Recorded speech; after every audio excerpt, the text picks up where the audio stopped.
Welcome into the crazy, crazy world of college sports. It's College SportsCast, and we are here to do our game day pick'ems and a little bit of fuss. Let's go.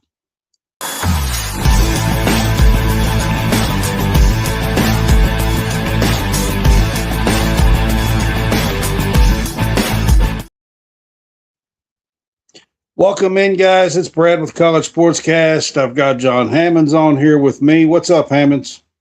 Not much, man. Man, what do you think about all this crazy world of college sports we got going on? It's crazy. We're going to get to it, but man, it seems like almost every hour there's something else popping up that's crazy as a loon, really. I mean, just a wild, wild world of college sports that we are a part of right now. All right, I'm going to get started with our Facebook stuff, man. If you're on Facebook with us, man, share, comment, like, subscribe. Just 99 cents a month, man. It does give you your own subscribers page, and we have a subscribers chat, and we're in there almost every single day. Seems like we're in there every day now.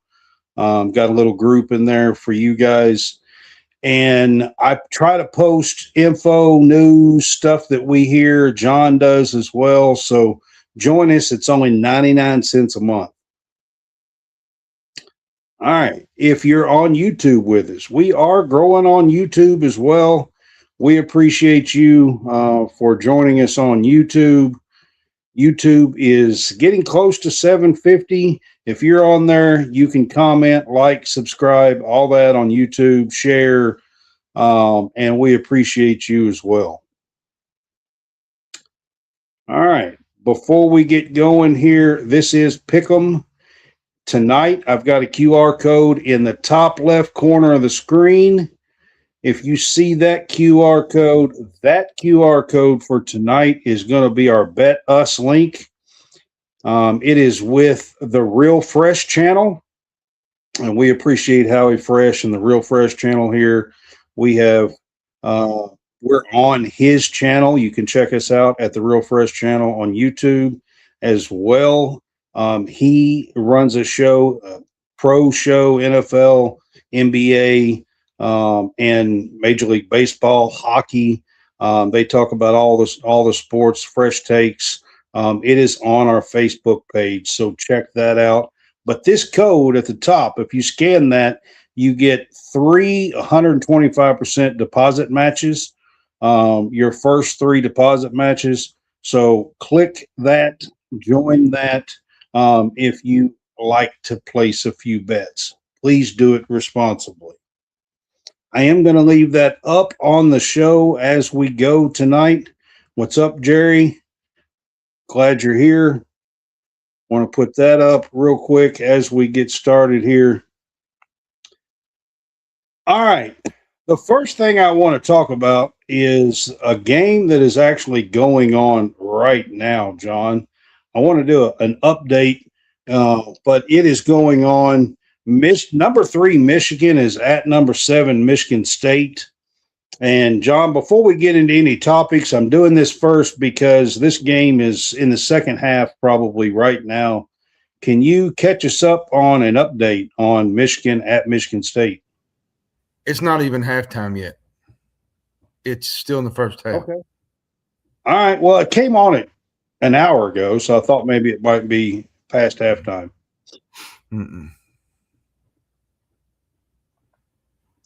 Michigan was favored 2.5 before this game tipped. This is at Michigan State. So how's this game going for the Spartans versus Michigan tonight? I haven't really watched. I watched the first few minutes of it. Michigan kind of jumped out early, 18-7. Michigan State's had a few turnovers. I think they had 5 when I was watching it. They was not handling the ball really well. Yaxel was playing really well for them. I think you're on the wrong was playing well for them. So, yeah. Yeah, you're definitely in the wrong I think you're on the wrong neighborhood. show, Ironman. This is the wrong channel to be be playing on that Michigan. on that on that Jerry says business. Michigan is killing Michigan State. I don't know. Give us an update. Give us a I'm not score, even. guys. I ain't even got the store up, man. I've been trying to get all my notes ready for tonight. So, Yeah. All right. So, what do you let's think see. about this game? I mean, do 40, you think Michigan 40, State has a 42, chance? 26. It's 42-26 halftime. Okay. Well, I they are mean, killing Michigan that time. State, I feel like has a chance. Yaxel has 12 points, 6 rebounds. Big piece for them, last year in the portal coming from UAB. A piece that I felt like Kentucky could have had. That would have really helped this team. And we'll talk about Kentucky a little bit. So, Mara is playing really well for them, 6 points, 3 rebounds. The transfer from UCLA, he has improved his game a lot since going and playing for Dusty May. So this is a good Michigan team. This Michigan team is playing for a lot. They're playing for a Big Ten championship. They're playing for a 1 seed. They're playing for a national championship run. This is a good Michigan team, Brad. It is. Michigan State and Tom Izzo has had a much probably better year than I anticipated after losing Jace Richardson last year. But they have a really pretty good team here. It wouldn't surprise me if they make a run here in the second half, at least close the gap. I do think Michigan probably wins this game, especially now I've seen that the halftime score. But it wouldn't surprise me. I was probably going to pick Michigan anyway in this one, even though this is at Michigan State. But I think this Michigan team is one of 3 or 4 best teams in the country right now. They're good. I really do think they're one of 3 or 4 best teams. You got Arizona, Duke, Michigan State, or Michigan. Who am I missing? Arizona. Yeah. So I think they're one of the better teams in the country right now. All right, we're going to get to some topics. I just wanted to bring that game up because that game is currently going on. John, there is so much going on with eligibility stuff. We talked about the which I didn't even change the name in here because I had that in there wrong last week and I didn't change it. But we talked about Charles last week, Bediako last week, and I don't really want to dig into that. His hearing is February the 6th, but man, what a wild world we're living in. I mean, tonight it comes out that Amari Bailey, a former UCLA player that played 10 games for the Charlotte Hornets, is planning on litigation to try to fight to get back to play NCAA ball. Like, this is a crazy world we live in. I'm going to tell you something that I have kind of said over and over is I truly feel bad for the next generation of high schoolers chasing their dream. The lack of proper leadership, Brad, in college athletics to me is very, very alarming. Well, I mean, I wouldn't even know what to say. What they could do. I mean, so these kids are doing this through the court system. I don't really understand it. I'm not a, I don't, I haven't studied the law.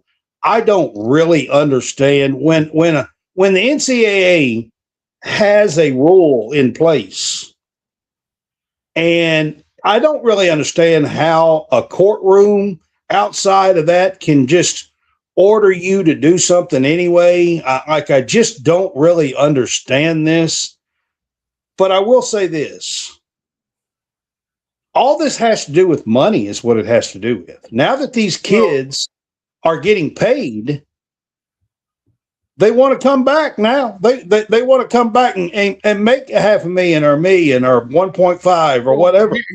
I get that there's rules that are allowed to be enforced, Brad. If the NCAA, for me, doesn't take control back and block these things, like to keep these kids from playing, their sport and organization is going to die. It's going to literally run dry. But why? I don't understand. Why is it that in a courtroom that they can like have a judge say, "Oh, well, despite the rules that this organization has, we'll let you go back and play anyway." I don't really get that. You know I what don't understand that. You kind of know what I think would be a good situation. Well, might not be the most logical, but it would help. You had mentioned this a lot, is don't offer them any NIL money. Some program is probably going to pay him a lot of money, so it won't work.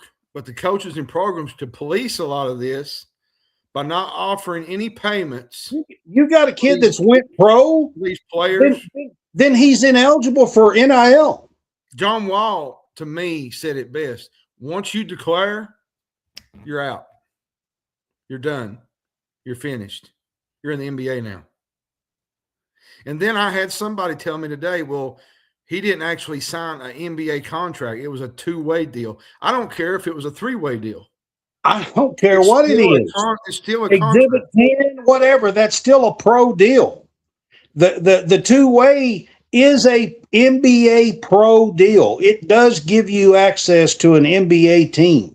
You know what? I'm going to say this too, to add to this. This became inevitable, Brad, as soon as payment became a thing. I hate what my love for the game has become. But it's gotten to a point now to where it's not just going to be Amari Bailey. It's going to be other players that step up and say, well, you know what? I'm going to get me a lawyer. I'm going to get me a judge, and I'm going to see if I can get back into college athletics. I mean, it's pretty simple to me, John. If you make them ineligible for NIL or revenue share, I bet you $100 they wouldn't try to come back in the college game. My thing, I've said it. I said it when I started here. I feel bad for the high school players that are going to lose opportunities if this type of stuff continues to happen. For me, this game is broken. This is just a byproduct. I mean, I don't know, man. It's hard for me to fathom. It's hard for me to understand. I don't understand how so you're telling me, in all honesty, you're telling me I don't know.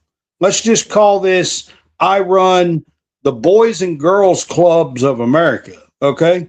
Yeah. You're telling me that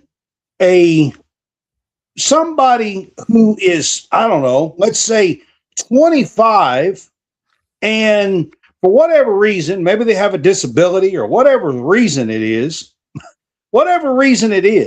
they could hire a lawyer and have a judge tell me that just because they're above 18 or 19 or whatever the cutoff is for the Boys and Girls Club of America, you're telling me they could just tell me that I have to, even though it's my company and my organization? Well, I'm going to tell you, if we're being real, Brad, you might as well take collegiate, the name, pull them out of the system and call it what it is, a minor league farm system for the NFL and the NBA, where they can just send guys back to school for more development. That's what this is turning into. No, John. The school part of this is the reason why that the NCAA should have control. Here's the thing: the NCAA does not even listen to the judges and all that, because if you're not an undergrad, if you're not 22, 23 or below in an undergrad and not enrolled in school, you shouldn't be able to come back. This isn't the freaking G League.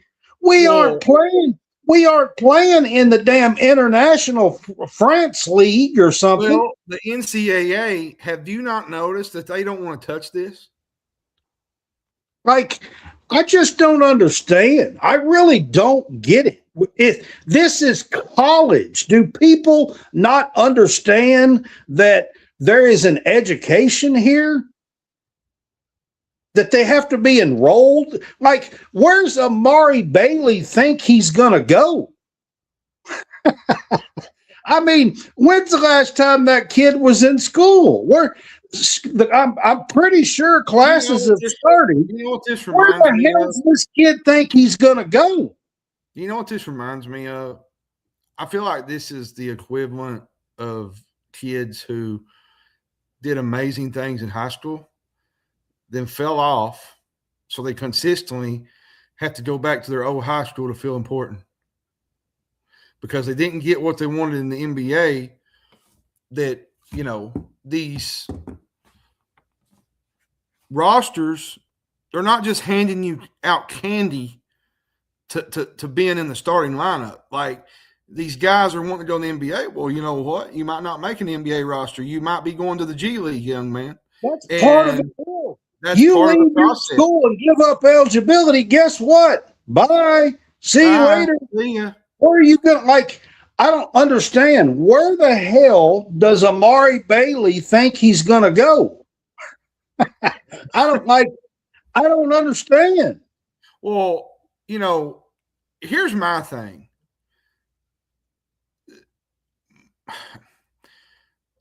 So, if you want a silver lining with all this, I'm just going to do this. I'm going to call Oscar Sheboy. I'm going to call Miles Bridges from Michigan State. I'm going to call all these guys. You know, this is how stupid it is to bring these kind of guys back and to bring them back into the college game. Like, there's things that I don't know. I mean, why? I'm not really excited about the NCAA Harry making is this the 25-year-old guy, 24, 25-year-old guy that's playing against 18, 19, 20-year-olds. That's the point. This is college. These are college kids getting an education. You're telling Bediako, is that damn kid, is that man, is he taking classes? How the hell did he get back into like, I don't understand. It makes no sense to me. Brad. Here's what you got. You got professional players, basketball players in the NBA. You've also got professional players playing in Europe that, you know, guys like Yelovich, Big Z, playing college basketball after they made the decision. Now, a lot of these kids are going to end up on a college team somewhere. Why can't lawyers walk into a courtroom and be like, okay, sir, judge, Mr. Judge, Mrs. Judge, whatever I'm standing in front of, and be like, okay, this is college. They have to take so many hours. They have to be working towards a degree. They have to be an undergraduate.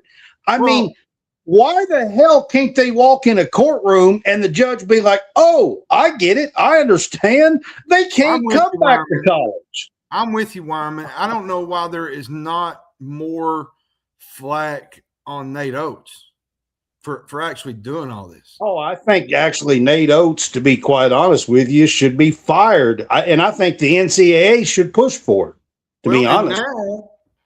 The man works for the NCAA. He doesn't just work for the it looks like that Bediako is going to get to play the next two games depending on the hearings. Yeah, for sure. You know how bad that looks? That if this gets denied, Alabama could lose those. They could lose those whole games that they've won. Yeah, the NCAA today, they still come out, even on this Amari Bailey situation, and come out and said anybody who has signed an NBA contract, two-way or not, is not eligible. Well, and if that's the case, Then you're going to open the floodwaters to kids that declared but didn't get drafted. Then that's going to open another box of worms. Well, look, if they haven't signed so far, the NCAA has said that they could do that. That's how the Trula, Baylor kid come I back. love you, Trula. She said it's about winning. Now it's your job. It's on the line, and you'll do whatever you have to win. I don't necessarily agree with that. There has to be a moral. You have to follow rules. I don't give two shits about what the winning is or anything else. That doesn't matter. Nate Oates is clearly 1,000% in the wrong. He is running a team that is sanctioned in the NCAA as a college. All right. They have rules. They have told him this player is ineligible. He has taken it upon himself to not listen to the rules and worry about the welfare of this young man. You know what? This young man gave up his eligibility on his own. Well, and that's like we got with Kentucky. We'll talk about that in a minute. Like this whole Tyron Stokes deal. You know, you got kids coming to the table and wanting all this money, and Kentucky fans say, well, Pope don't want him because he ain't going to raise the price.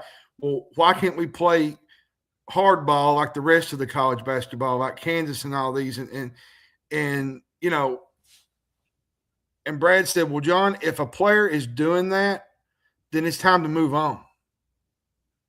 In most cases, I'm not saying every time, but in most cases, yes.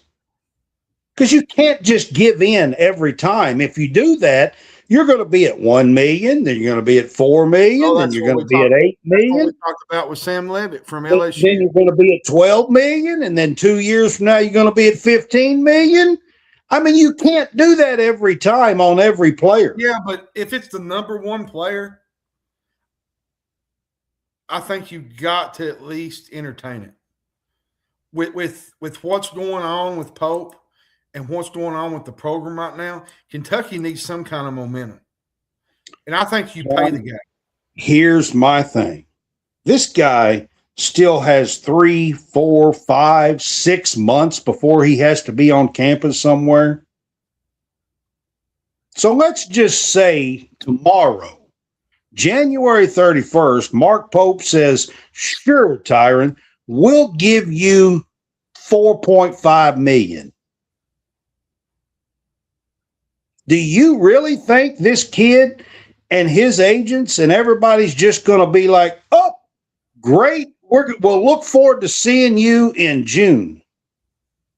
Or do you think this kid's agents and handlers and everything else is then going to go to Kansas and then going to go to whoever else he's talking to? Vanderbilt's in the mix now. Vanderbilt's in the mix. Do you not think he's those? It doesn't matter what he says. That's my point. If it's not the last minute when he can sign the damn contract, what good does it do to say yes? I'm with you, Werman. We didn't want to get on a big rangent. He said we could talk all night about this. Yeah. But I felt like this was a good topic to kind of discuss. Listen, Brad, I said it to start the show. I feel for the high school kids, even football. You got the portal. You got JUCO kids now that are kind of entering the mix. High school kids are going to be forgotten about. Oh, absolutely. Later. If you're not one of the top, if you're not one of the top kids, you might as well forget it. Yeah. Now, if you're a 5-star kid that's probably the number 2 running back in the country, number 1, you're probably going to get looked at. Ohio State's going to be after you. Football's a little bit different. The top 300 or whatever is probably still going to get. Probably going to get more hits. But in basketball, if you're not in the top 25 in high school, these big programs are probably not coming after you much anymore. That's what I said, Trula, about Sam Levitt. She said he's been building up the ante, bidding the price up. We said the same about Levitt. It's January. Everybody's like, well, why doesn't he do this? Well, I mean, what good does it do to do it now? Well, let me just go back anyway. let me just go back to our Sam Levitt situation. All Kentucky fans was a miss. He's coming. He's coming. Everybody thought he was going to be there. And then all of a sudden, he leaves. Where does he go? He goes to LSU. No, yeah, it was LSU. Yeah. LSU for what? 3 or 4 days, Brad. Then he went to Tennessee for what? 2 or 3 days, 4 days. Then he was supposed to go to Miami. I think he did go to Miami, didn't he? Or did he back out? No, he did. He went to Miami. He come back, and then there was talk that maybe with Dante Moore, him going pro, he could go to Oregon, which that ended up, Dante Moore came back to school. So then he commits to LSU. All that kid was doing was raising the price. You go to Lexington. I mean, look what DJ Lagway did. I mean, come on now. Back and forth and back and forth. Then he eventually Baylor, and then it's somebody else, and there's Baylor, and then somebody else. Back with Baylor, and then Lord have mercy. I want to bring this up while we're on this topic because you was talking about the eligibility, the tampering with I've got that in there. We can go to that. The tampering that Ole Miss is doing. We talked about the Dabo stuff last week, so we don't have to get into that. But this week there is another guy, a wide receiver from Fresno State that Pete Golding is clearly tampering with, and there's investigation on that. There's actually an investigation with LSU right now with the College Sports Commission, by the way. And if you're a lawyer or an investigator, they are hiring. I'm hopeful that this new College Sports Commission can stand the ground a little bit more than what the NCAA is. You got look at some of the things that have happened, Brad, during the portal. You had the whole Clemson, Ole Miss thing, Dabo calling coaches out, showing proof. He was blowing the whistle, Brad, on under the table recruiting. Dabo had receipts. He did. Yeah. And then you had the whole Darian Mensah thing where Duke sued the former quarterback, a last minute portal drop. A signed deal. Now, his was not a revenue share. His was from last year. He signed a 2-year deal, and his was an NIL deal. So it was a little bit different than the Damon Williams kid from Washington. Well, and then you had, I think, was it Mel Tucker at Michigan State where he got some trouble where they put them on probation for a bit? Yeah, that was a couple of years ago. Yeah. That was a couple of years ago. Yeah. But man, we're going to turn the page. We're going to turn the page from this because I've got other things, and then we got a whole bunch of games to get to. I just think the tampering needs to. I don't understand why we don't have a system in place that can enforce this stuff. I just don't understand it. But here's my thing, and I'll leave it at this, and this is a rhetorical question. We will get to this maybe next week, but let's just say that they do, find out, prove, which there's some receipts to all this, that Ole Miss has tampered, okay? And they say, well, we're going to take $4 million out of your revenue budget. Well, what's to say that Ole Miss doesn't just take them to court? Everybody else is. I mean, when does it stop? I mean, when are we just going to follow the damn rules is what I want to know. Including Nate Oates, I'm talking to you. When are you just going to follow the damn rules? All right, John, I do have a couple of topics here about Kentucky stuff. I want to ask you, John, I know you've got other stuff that you want to talk about, but we can't go real long here because we have a bunch of games to get to. But first of all, tomorrow's game, John Calipari is 38-19 at Arkansas, and Mark Pope is 38-19 at Kentucky. They have the exact same record.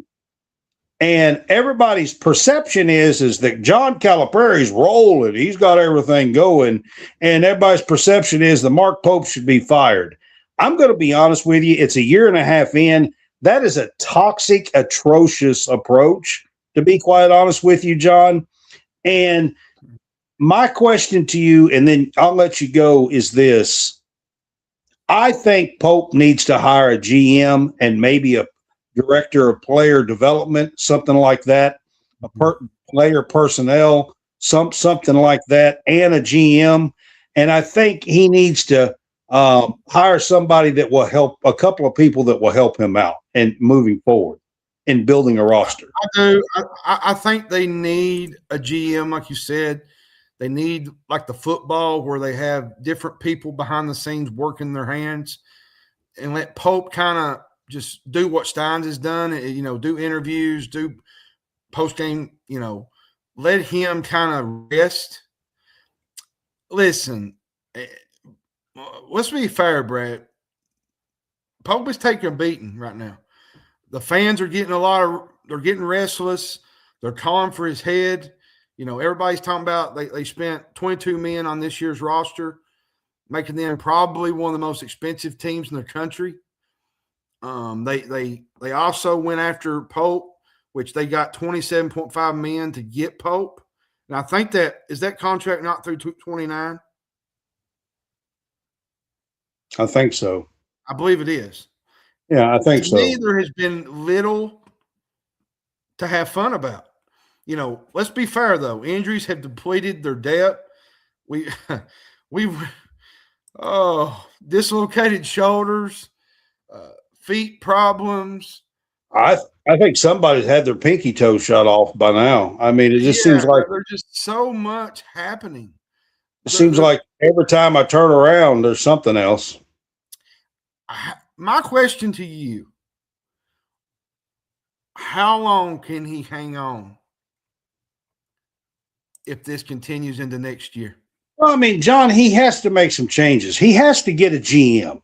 That's the new game. He has to do this. I don't give a crap. Somebody's got to set him down and be like, Mark, you have to do this. I mean, I don't care who it is. Somebody's got to sit him down and say, you have to do this. I actually think he needs, like Will Stein has got him an assistant GM. I think a director of player personnel, a player development, something along those lines. I think he needs two somebodies, to be honest with you, up above him that is scouting people, that is putting people on boards that and having a board of players that you think might be available or come available or that you would like to have. Money wise, what's going on money wise, you got to be talking to agents and you got to be talking to, so you know what to spend and all that kind of stuff. You really have to have a GM in today's world. I want to say this as we move on to your little topic. I'll let you talk about the whole Coach Brooks thing. But here's where I want to go real quick so I can end the Pope thing. I want to go back to Tuesday night. Vanderbilt. Do we have to? I want to because I want to bring out a point. I'm sorry. I think I said that out loud. This is very troubling. For me, Brad, it's not the way they play on the court. It's about the energy this team plays with to start games. How they come out, in big games. They look out of sorts, confusion, no accountability. We don't know what the problem is, and we probably not going to know. I want to know, are we playing on a smaller rim? Are we playing with a bigger ball than the other team? I don't is the diameter of our basketball bigger than 29 and a half? Because I don't understand how these guys are so inefficient shooting the Here's another basketball. thing that I wanted to bring up. Me and you talked about this all summer. All summer. You did not like how this team was constructed. From Lowe to Aberdeen. Now, to be fair, I liked the whole JQ thing. I felt like he deserved a second opportunity at Kentucky with the whole Cal angle. Him not going the first time, him kind of going to Arizona State, and then they went. Then he come back. But to be fair, that's not worked out. Then you had I'm trying to think who else. Who else was in that group? Cam Williams was a good piece, I felt like. But beyond that, there was just a lot of these pieces just did not fit. And here's my question. Everybody's saying, well, what do you think is going to happen? What can this season be fixed? Maybe. I'm a realist, Brad. I believe this is too much on Pope. The pressure, the whole team not being disorganized together. The man has to have a GM right there.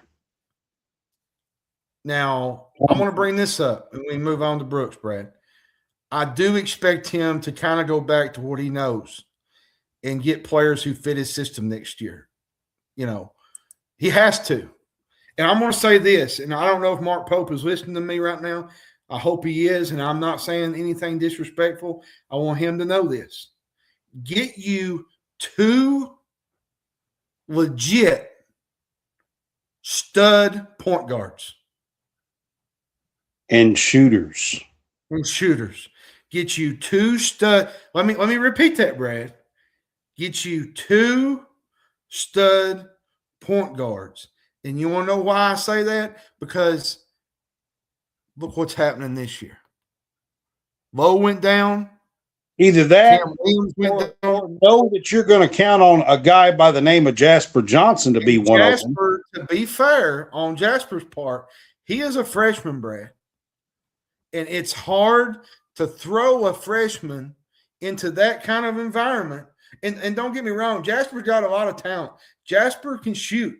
When Jasper's playing his game, look at the other game. I think it was the Texas game. He played really well. I thought he played good against Ole Miss too. But when he is driving and doing his thing, Jasper can play with anybody. But for the pressure to be on a freshman to play that position, and then you have to sling Aberdeen into the mix. Let's be fair, Brad. Aberdeen is not a true point guard. He is a shooting guard and a wing.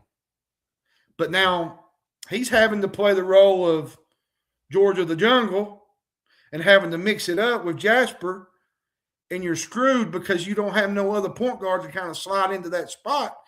That's why I say you need 2 point guards, stud point guards next year. If one goes down, you can sling the other one in. And I said it the other night.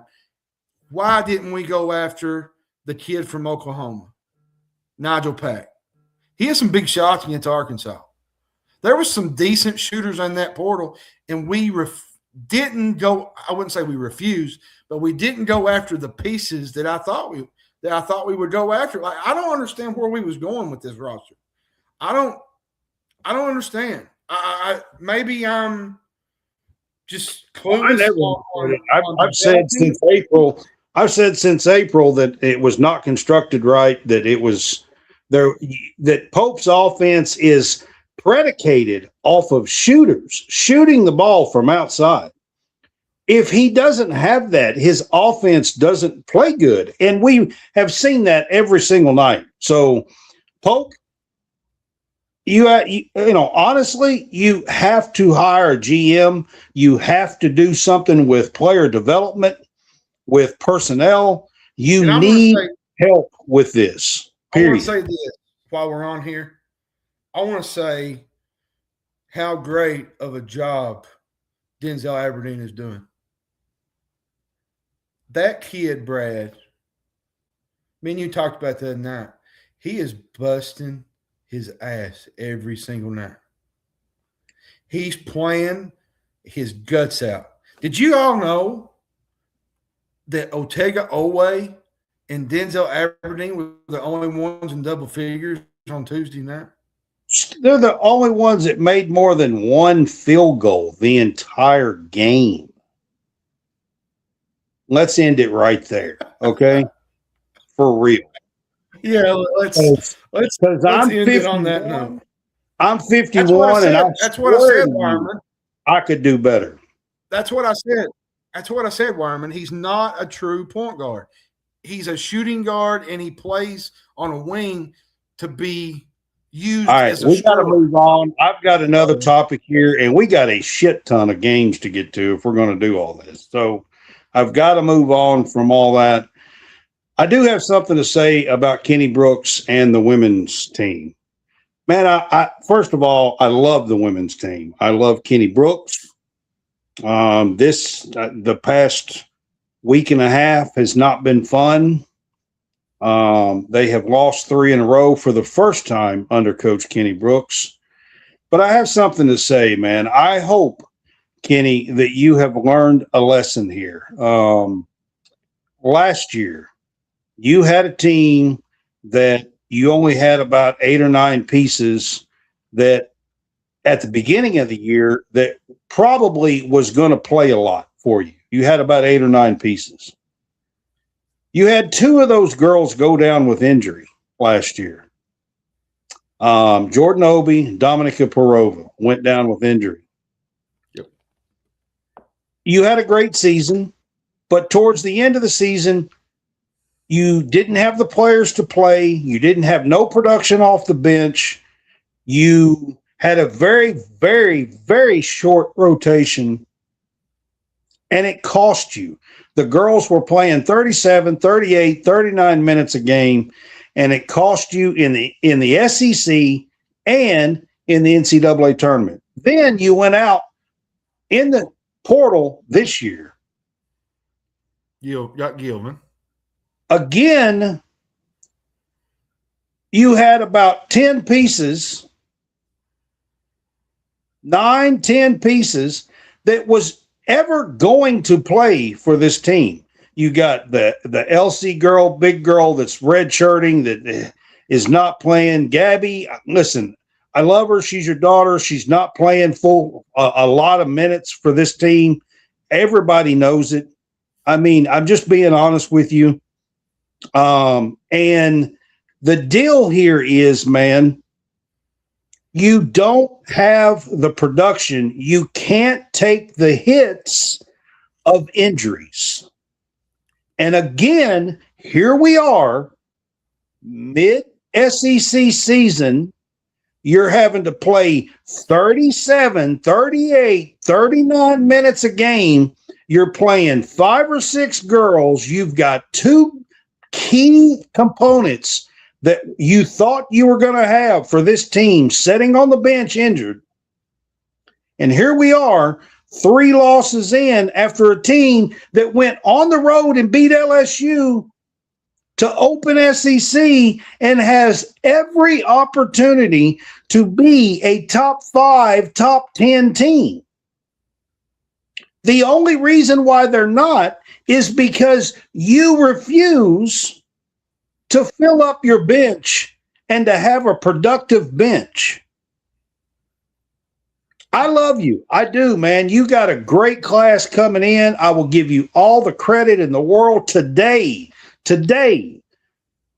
All 3 players that you have signed for next year was nominated for the McDonald's All-American game. Maddie Greenway, Savvy Swords, and Emily McDonald. All 3 girls that you have signed, they're 2 5-star and a 4-star. All 3 girls were nominated for the McDonald's All-American game as a nominee. It hasn't the teams hasn't been announced. I just mean nominees. Tiani Key is probably coming back soon. I would maybe Tiani Key, I do expect to see her. She might play Sunday. Just to be honest with you, from things I'm hearing, she might play Sunday. I sure hope she does. But I promise you, they play Arkansas. They play Arkansas on the road. Arkansas is not a great team. They're a 500 team. This is not a game that they can afford to lose, to be honest with you. I don't care if T plays or not. And you lose this game, and your seeding's going to be way bad. Kenny has come out this week and said, well, he understands that Kaylin Carroll's going to have to play more and be a piece. Okay, then, Kenny, let's do it. It's time to stop all this. Stop playing 38, 39 minutes, putting Kaylin Carroll in for 35 seconds and jerking her back out and doing that 4 times a game and letting her get 2 or 3 minutes. You've got to play the girl and let her develop. She's a freshman. She was a McDonald's All-American, a top 15 talent. The thing about it is, Brad, is she's going to make mistakes. She's going to fumble the ball. She's going top 40 talent. She's a great shooter. Let her come in and learn and make a few mistakes. I would rather make a few mistakes with them two than to have our girls out there that are dead tired and can't make good passes and have 20 damn turnovers. I'm just being honest. Like, it's really like, I hope that you are learning some lessons along the way here. The SEC is tough as nails. These teams that look like bad teams that are, 15 and 11 or whatever, okay? They look like bad teams because they don't have great records. You go to their house and their place, they're tough. I know where Wyman went with that. They're tough. I haven't even looked over there because he said if she doesn't play, she'll leave. I know where he was going with that one. Yeah, I mean, I just have went on a little rant here because it's super, super important to me. I'm going to be honest with you. I've been following these girls for 3.5 years, and I'm like, I have a lot of love for these girls and for Coach Brooks and for the whole staff and this program, Cammie Moore-Williams. I mean, I can go down the list. I have a lot of love for all of them. And they are super important to me. And the Gilvin girl, Josie Gilvin, I feel like she can learn a few things. And Carol. She absolutely could help this team in a 4 or 5 minute spot. Josie Gilvin was a really good player for Western. She was. Let's talk about it. A really good player. Kaylin Carroll, the times that she has been in, the times I do watch the girls, I haven't really watched them. I mean, I watched the LSU game, but obviously I don't watch them like you do. But the times that she's been in the game and she's hit some big shots, she's helped them put a lead out to games, and she's played really well up to that point. And when she's playing like that, you got to leave her in the game to let her grow and develop, like you said. It's all about developing these girls because you got a top class coming in next year that's going to probably replace a bunch of these girls. And you probably got Clara Stratt coming back. You will. Well, I mean, as long as she stays out of the portal, she'll be back. I mean, she has another year. So, and she's not eligible to go pro yet. The girls are different than the boys. So she absolutely will be in college next year. So, and I don't think she'll leave Kenny Brooks. So I'm not putting that out there because I do believe that she will be here next year. Yeah, she's dedicated to Brooks. She's been with him since and so was I know her family. Like I follow these people. I know their parents, some of them's grandparents. I mean, like I've spent a lot of time with these girls, man, and it really does mean something to me. You get emotional and you sometimes cry because you care about these girls. It really does. Like for real, they mean something to me. Like all of them. I mean that. So, I mean, it just like, I just want to say you cannot play these girls 38, 39 minutes a game in the SEC. Well, You couldn't do it last year. You couldn't do it last year when you had a girl by the name of Georgia Amore. You can't do it this year with Tony Morgan and Claire Strack. You cannot play these girls 38, 39 minutes. I love Tony. And win these tough battles on the road, physical tough battles in the SEC, not like consistently. You're not going to do that. I think that's what's hurting them, Brad, with having Key out, because when Key is in there, they focus on her a lot. And it opens everybody else up. I mean, she's definitely going to help. It's been a big difference, huge difference. My point is if you would plan ahead and have more pieces, you have up to 15 players spots that you can fill.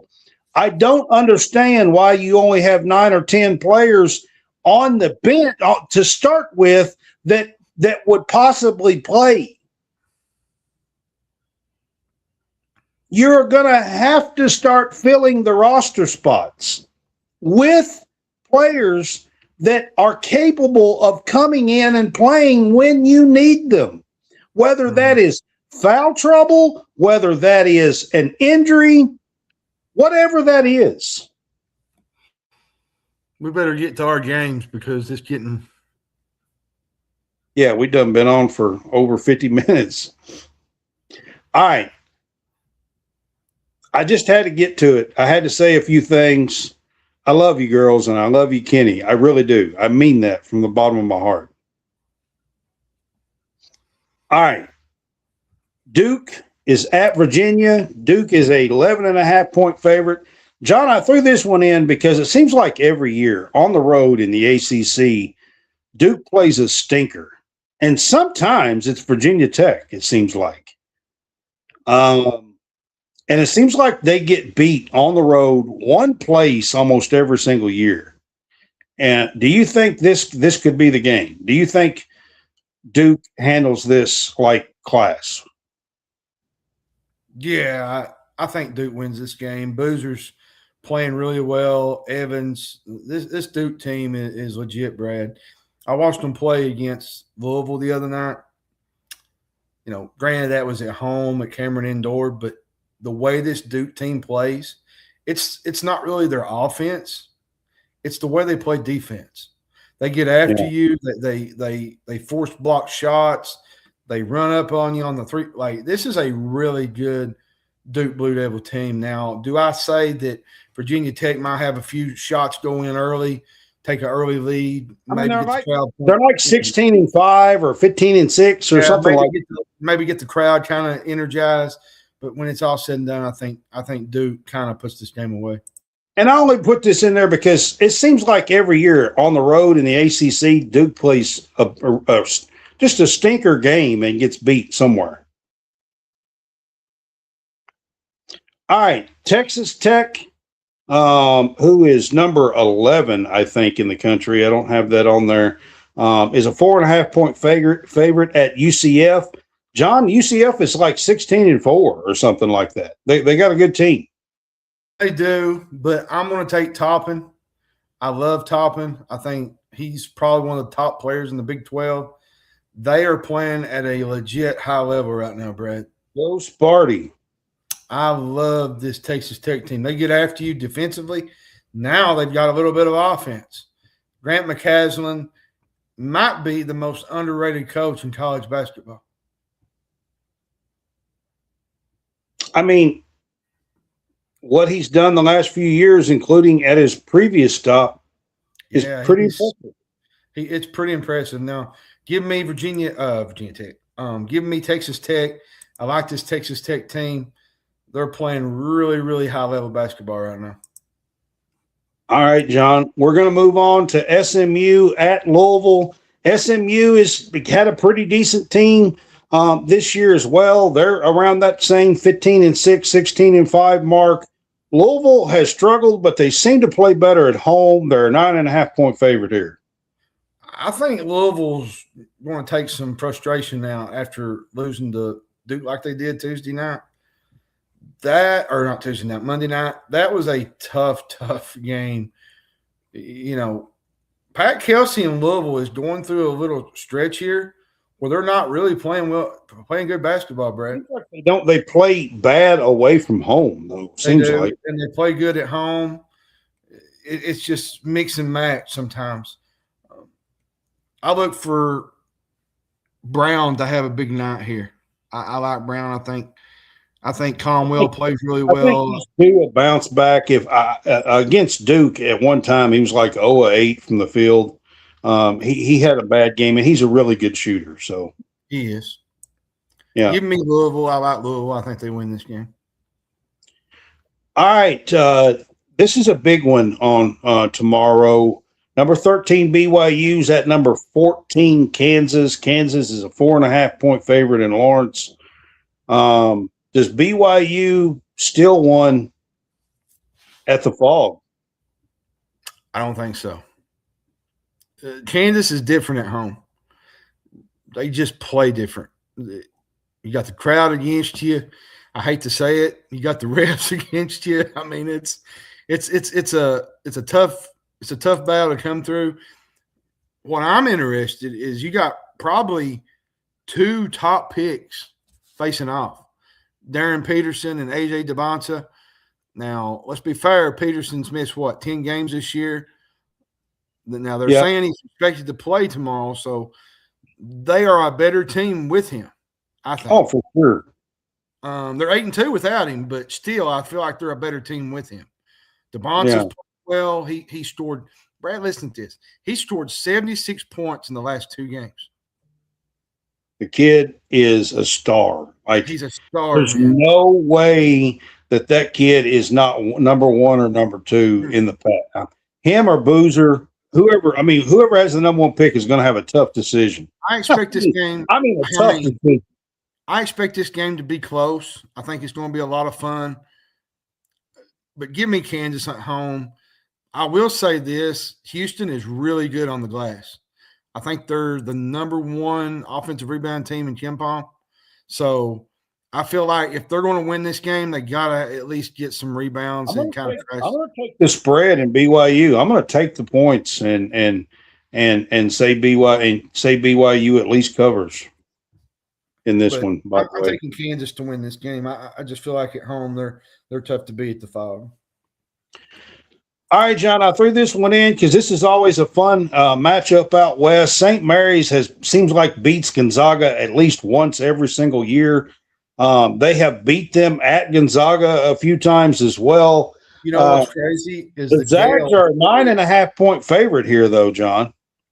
I don't like that because right now I don't think Gonzaga is that great. And St. Mary's is like 18-3 or something like that. 17-3, 18-3. Now, let's be fair. It's at the Kennel. That's a tough place to play. The Bulldogs are a good team, I think, Brad. I just think this line is a little high because, listen, the Gales are 4-2 in their last 6 games against Gonzaga. Told you they beat them a lot. They know how to beat the Bulldogs. One thing that Randy Bennett has done, he's beat Mark Few. Yeah. And I feel like this game is even. I have a strong. I'm definitely taking the Gales and 9.5 points. I have a really strong feeling with St. Mary's here.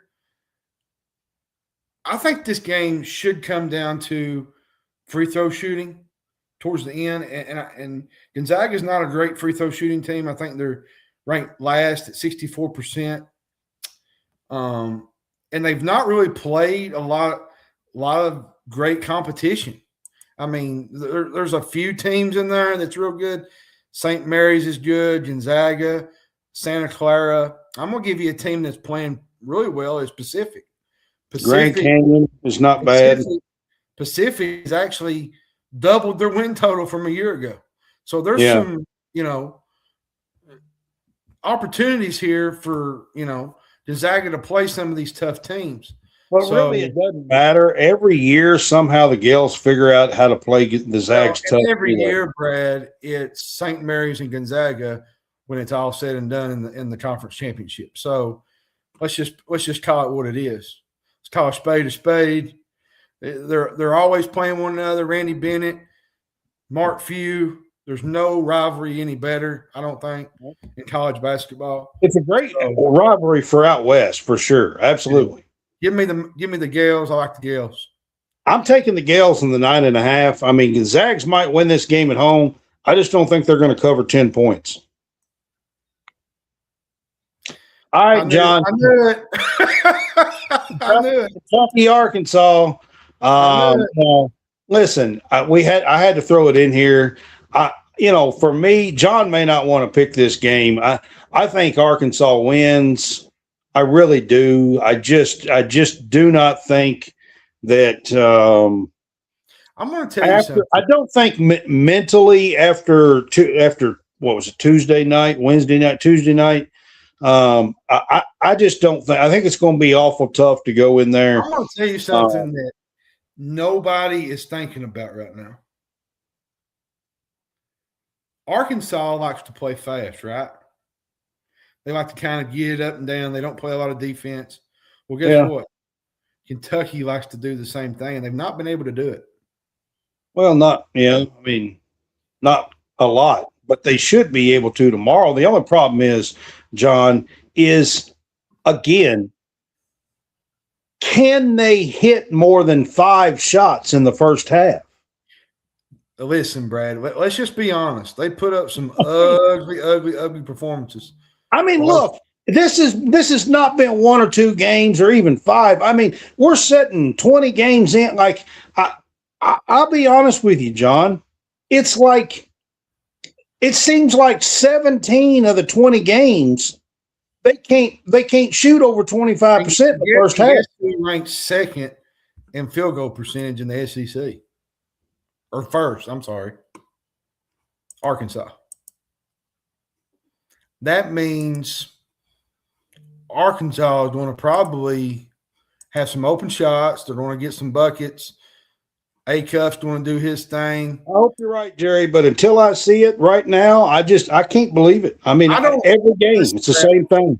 I don't like the makeup of this team. I didn't when it came out. I didn't early in the year. You even told me during the blue-white game, you came home from it. You said that you saw some struggles, They just didn't. They don't have it offensively. They can't hit shots. They can't. They're 10th in offense efficiency. They're 14th in 2-point field goal percentage. They're going to have to hit shots tomorrow, plain and simple. If they don't, this team can't even hit layups. The other night they were like 3 of 11 from layups at one time. At one point, and I don't mean this disrespectfully, but Darius A-Cuff might go for 40. I'm just telling you. Well, I'm going to be honest with y'all. I will very quickly turn this damn game off tomorrow. I promise you.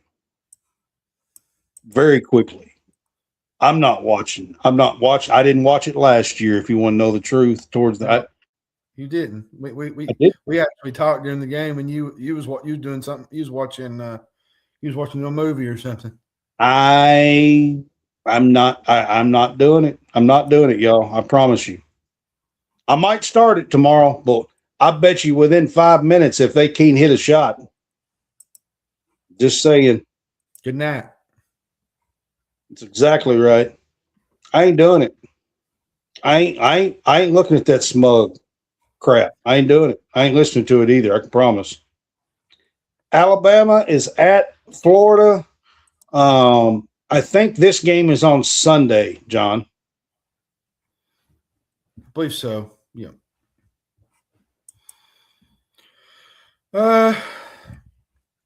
Where's the game at? It's at Florida. There was no spread earlier, but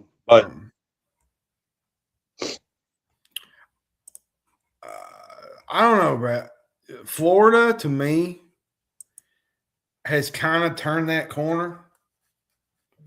You know, they had the little mess up against Auburn, but then they come back and they whip South Carolina the other night. I absolutely embarrassed them, and I'm going to say this on behalf of South Carolina. I don't look for Lamont Paris to be there very long. He's We had that one good year a couple of years ago. Yeah, he's on thin ice. So I'm going to take the Gators. I like them at the O-Dome. This Alabama team can hit shots when they're playing really well. Three-headed monster inside. I hope they absolutely stuff Bediako in the basket. The thing I don't like about this Alabama team I'm just being honest. is when I hope they stuff shots. him in the basket. He gets hung up there. They have to stop the game and get him out. Oh, goodness. I do. The thing I don't like about this Alabama game or Alabama team is when they're not making shots, they're not a great team, in which most of the time you're not. But it's how they play. They play an up and down style. You know, the Tennessee game the other night, they didn't play well. Tennessee made shots. Nate Ament was absolutely outstanding. And I told people that down the road, Nate Ament is going to be a real star in this league towards the end of the year. And he proved that Saturday night against Alabama. Alabama's not, to me, a great road team. They're better at Coleman than they are on the road. I'm taking Florida all day. Florida. I'm not a huge fan of Nate Oates, I'll be honest with you. I never was a fan of him when he was at Buffalo. So, all right. This is also Sunday. Number 9, Illinois is at number 5, Nebraska. This is a big game over the weekend, man. Yeah. Nebraska's played really well. Illinois has played really well. It's a big one. What about Nebraska? Brad? I mean, they've been tremendous. I mean, absolutely. Fred Hoiberg is right now, I would say he's coach of the year. Has to be. I mean, yes, Dusty May at Michigan, but man, I got to give it to Nebraska, to Fred Hoiberg right now.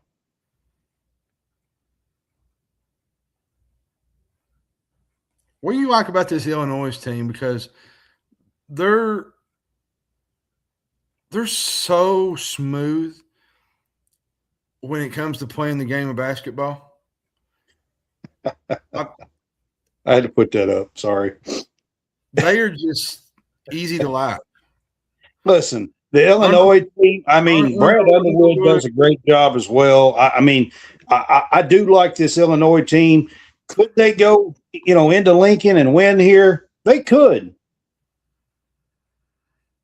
I'm going to tell you something, Brad, about this Illinois team. They play a fun brand of ball. I know that. They do. They play a fun style of basketball. Euro ball. Got a bunch of Euro players. Spread it out. They're enticing with the ball in their hands. One of my favorite, I think, is it Wagler? Wagler. The player, freshman the other night. I mean, against Purdue. Yeah. I can't think of his first name. Starts with a K, but I can't remember. Keegan, maybe something like that. Wagler, yeah. He had 22 last night. They beat Washington last night. That was their 10th straight win, actually. So this is a monster game. I'm going to take Nebraska at home, but do not be surprised if the Fighting Illini can slip up and win this one. Yeah, I like this Illini team. I like this Nebraska team too. Nebraska is playing for a 1 seed here. They are. To be honest with you, let me repeat that for people watching. Nebraska is playing for a number 1 seed in this game. They are. Hard to believe. All right, John, I'm going to switch it up. We ain't got but just maybe 20 minutes left here. I've got a bunch of good women's games to get to on Sunday. These games are, John, number 15 Tennessee is at number 1 UConn. This is a huge, huge rivalry in the women's game. They both have the pedigree of winning national championships.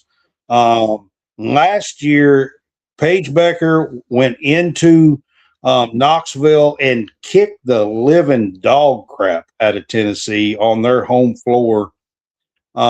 And now you got Tennessee trying to come in and Kim Caldwell trying to come in and return the favor at UConn.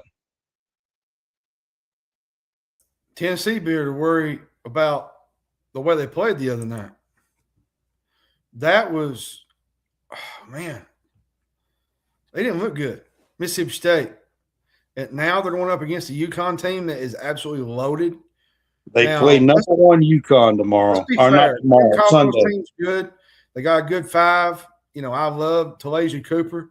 She's really, really good. The 3 games that they've lost have been against ranked teams. They have. And, you know, they've done really well in the SEC. Stop the ball. They started out in SEC on a hot note. 6-1, 7-1, something like that. But going on the road and playing at UConn, different animal. UConn by 20. Sorry, Kim. It's the nature of the beast. It's a big game in the women's sport. You have to put it up here whenever a ranked Tennessee team's going to UConn. It's a big game. I am going to take the Huskies here. Kentucky played them and played bad and played in Knoxville and played them to a 2-point game. Could have had a chance to beat them if they could get a shot off at the end. I don't think a team like that could go to UConn and have a chance against the Huskies. So number 24, Alabama, is at number 6, LSU. This Alabama team is a surprising team, John, but they do have some pretty good pieces. They do. Alabama is a lot of fun to watch. They lost a lot, so that's why it's surprising. Christy Curry's got her team playing really She's well. a hell of a coach. Let's give her that. Jessica Timmons, Essence Cody, they lead the team in scoring. They're probably combining for 30 a night. They're really good on the boards. They got a top 10 defense that's only giving up, I think, 50-some points a game. But like I said, going to LSU, that's another animal that it's a different animal. It's tough. So I think Timmons will do good. I think they'll make some plays. They'll stay within the game. But LSU's playing really well right now. You got to go against Michaela Williams and Flau'jae Johnson and Malaysia Fulwiley and not just that. You're going against a Kim Mulkey team that has improved. Oh, yeah. A major reason for that has been Michaela Williams. Michaela Williams has been playing really, really well. She's tough, man. She's tough, really tough. I don't see the Tigers losing another one at home here. I'm gonna take the Tigers at home in this one, but it is a big game in the SEC.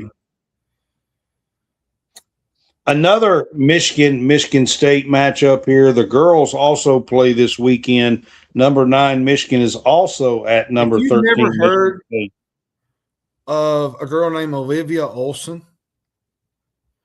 You better get to Houston. She leads the team. And the Kentucky girl that will be at Kentucky next year, Savvy Swords, her sister is at Michigan. Yep. And she is lights out Michigan tough. State's had a really good year this year. They're 6th in the country, Brad, in scoring. Kennedy Blair is playing really well for them. She's 2nd on the team.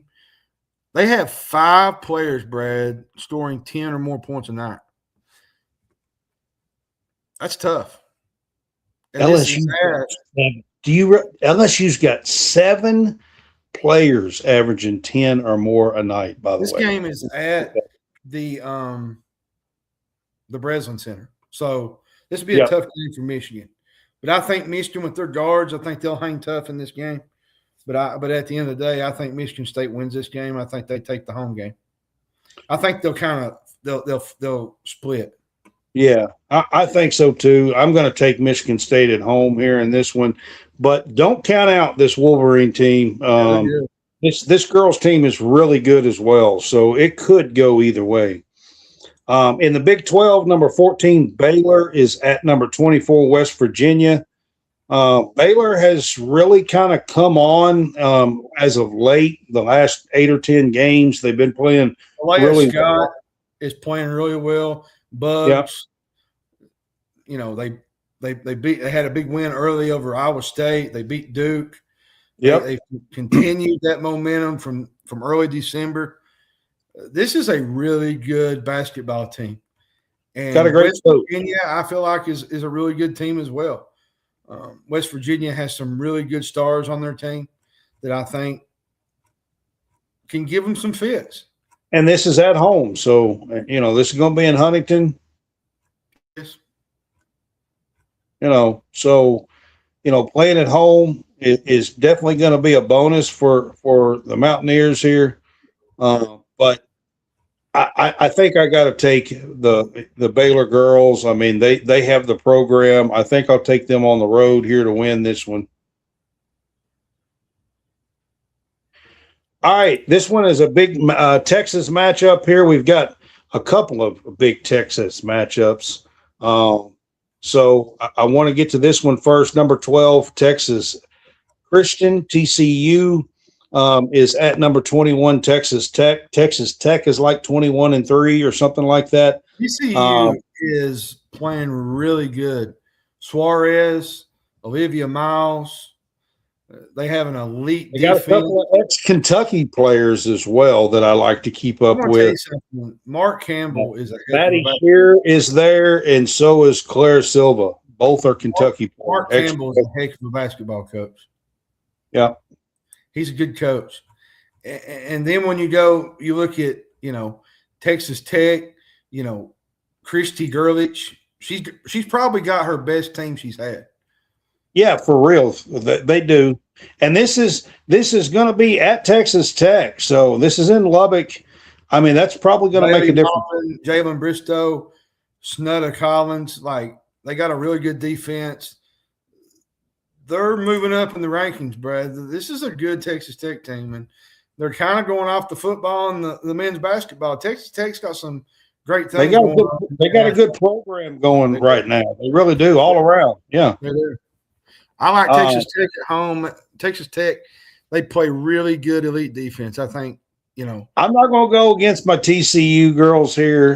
This should be a fun defensive game. Mine because, again, there are two girls that I have followed part of their careers that's playing there, Maddie Shear and Claire Silva. This should be a fun game, I say, because both teams Olivia Miles, they like to get after you defensively. Yeah. Both of them do. So I'm going to take TCU in this one. We get another big-time rivalry here on Sunday. Big, huge matchup here. Number 10, Oklahoma, is at number 4, Texas.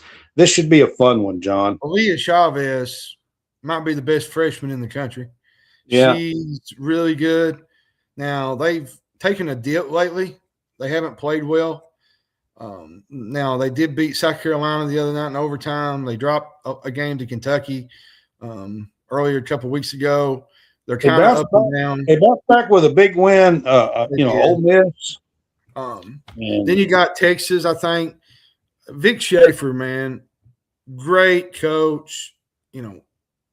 He's great coach. Major reason for this team. I think he's really tough. Even mindset, he's tough on these girls. This is wild to me. But sometimes I think that helps them. So they're averaging 90 points a game. Yep. They can get after it, and I think a lot of it has to do with Madison Booker. Madison Booker. Oklahoma's averaging about that much too. Yeah, this might be a shootout. Yeah, I mean, this could be. I mean, this could be an actual 100-point game or something. Yeah. I mean, this is going to be a fun one to watch. I like Texas at home. Texas is playing really well right now. Now they did lose the game. You got the two big girls in the middle that should be really fun. This should be a really fun matchup to watch on Sunday. Yep. I am going to take the Longhorns. I'm not going to go against Vic at home, to be quite honest. Vic Schaefer at home here. But this should be a really fun game to watch. Yeah. Also on Sunday night, we got number 8 Iowa at number 2 UCLA. This is a big matchup in the Big Ten. John, Rice, baby. Yeah, man, this is a big one, man. I mean, you got Kiki Rice and the Betts girls.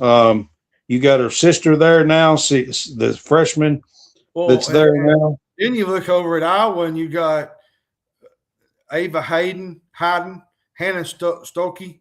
Stokey, yeah. They're playing. They're playing really well. Jan Jensen. Now they lost one, I believe, earlier this week. I believe they lost one. A little bit surprising. Now let's be fair. They took a step back last year.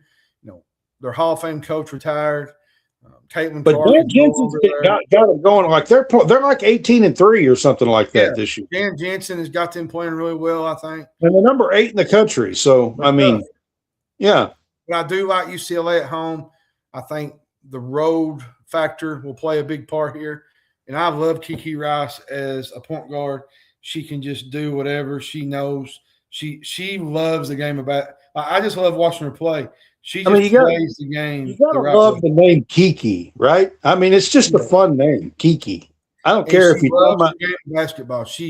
Every night she just gets after it. I don't care if you're talking about Kiki Hernandez, like from LA. I just honestly, I really kind of like the name Kiki. You had to put the Dodgers into it, man. Hey, anytime I think of Kiki, that name pops in my head. I'm sorry. Yeah. But anyways, Kiki Rice is a great player. Had to bring his dumb Dodgers into all this.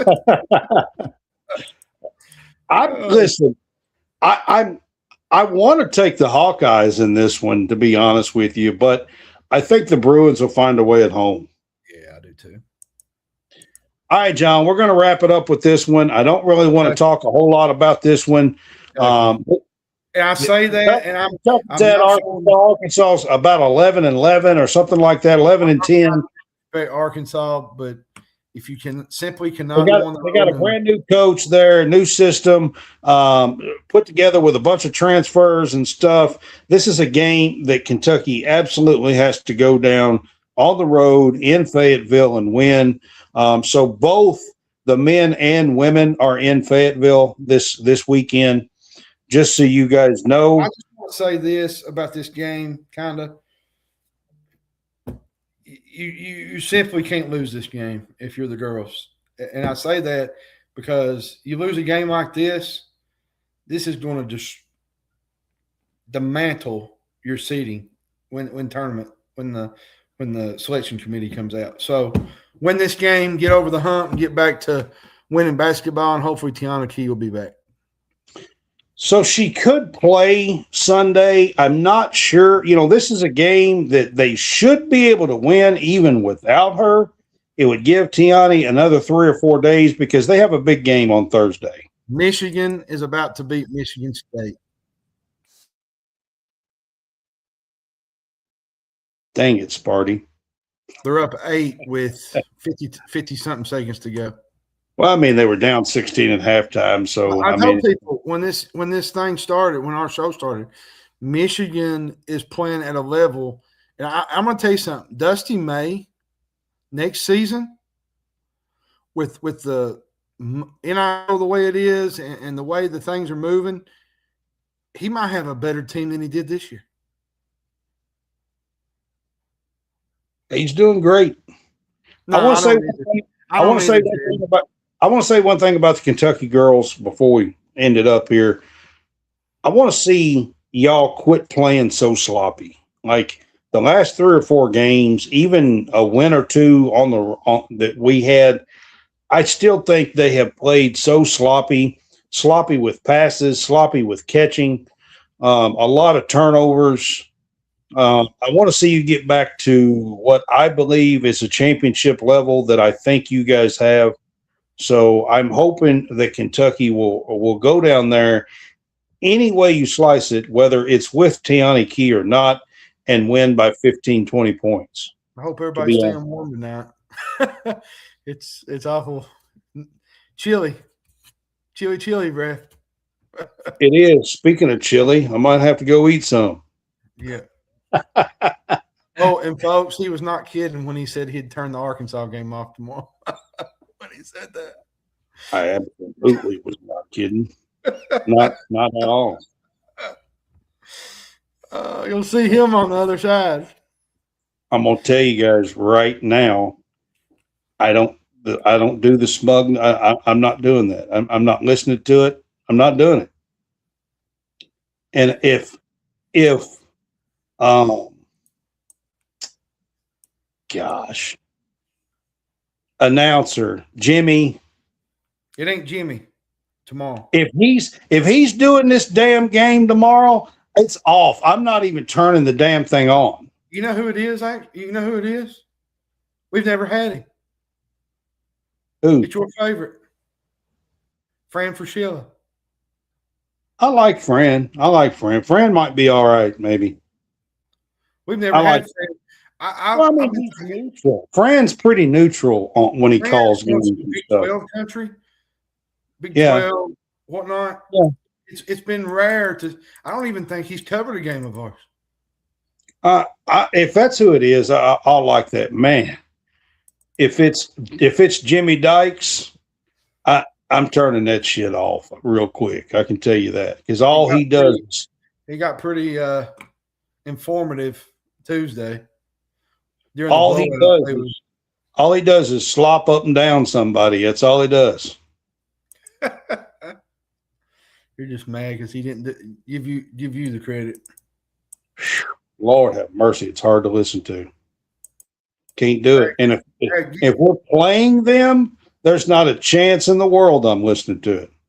He said Wireman said you're in the back of Jimmy's jet, Brad. Oh, I ain't nowhere near Jimmy's jet. And I've met the man. I've shook his hand. Okay. I'm not saying, look, personally, he's a great guy. Okay. I've met the man. I'm not saying anything bad about him. Okay. Not really. I just don't like listening to him slop up and down somebody. And y'all all know who I'm talking about. I don't even have to say the name. Everybody that listens to him talk and call a game knows who he can't get over. Everybody. He has some favoritism towards certain people. Everybody knows it. It's like if I say Dick Vitale, everybody knows what team he's going to talk about.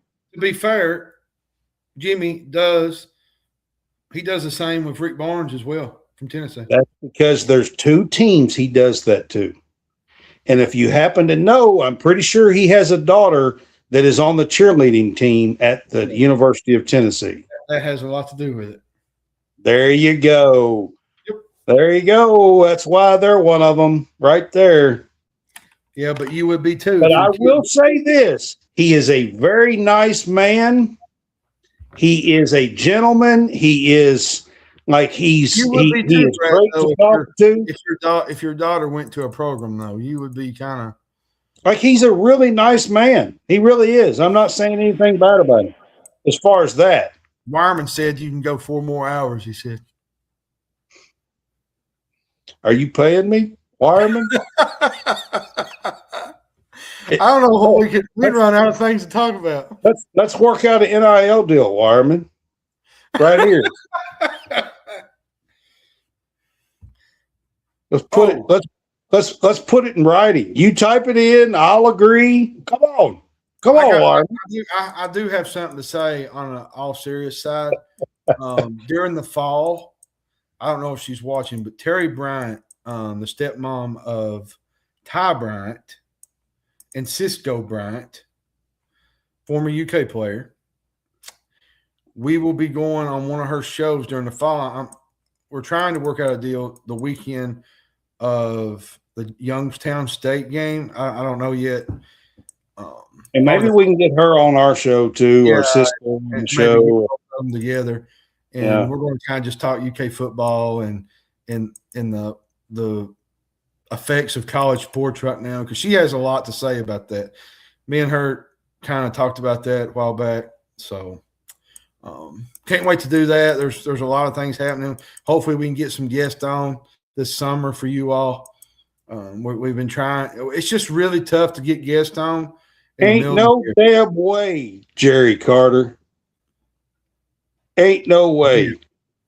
I believe Brad's ending on that note. Ain't no way. I'm telling you, ain't enough money in this world for me to wear that color. I wouldn't even wear the 49ers colors. I'm telling you right now, you can write that in the book, Jerry Carter. On your tombstone, it's going to read, "Never cheered for Tennessee." Ain't nothing sucks like the Big Orange. Have a good night, Brad, man. It was fun tonight. All right, man. Y'all have fun. Listen, I try to be unbiased, but Jerry brought it up. Damn it. It wasn't my fault. Oh, me. All right, man. Yeah, y'all have a good one. We will see you Monday night. We will do a Wildcat Weekly on Monday night. We missed the championship game. Hopefully, we come back to a. Would it be nice to knock off a couple of Razorbacks? It would. It would. Wouldn't it be nice? Most definitely. I've seen it happen. It's just a matter of going in and preparing and trying to win. So. Whoa, pig shoey. Speaking of pig suey, I remember last year I said Huey. I remember last year when you put on the apron and the tongs. Oh God. Yeah, you had a good time last year with all that. Yeah. I'm not doing that this year. I ain't that confident. You ain't that confident, are you? I ain't that confident this year. Oh goodness. We'll be having no hog this weekend. No, not this weekend. No. All right, man. I'll see you guys later. We'll see you Monday. Y'all have a good one.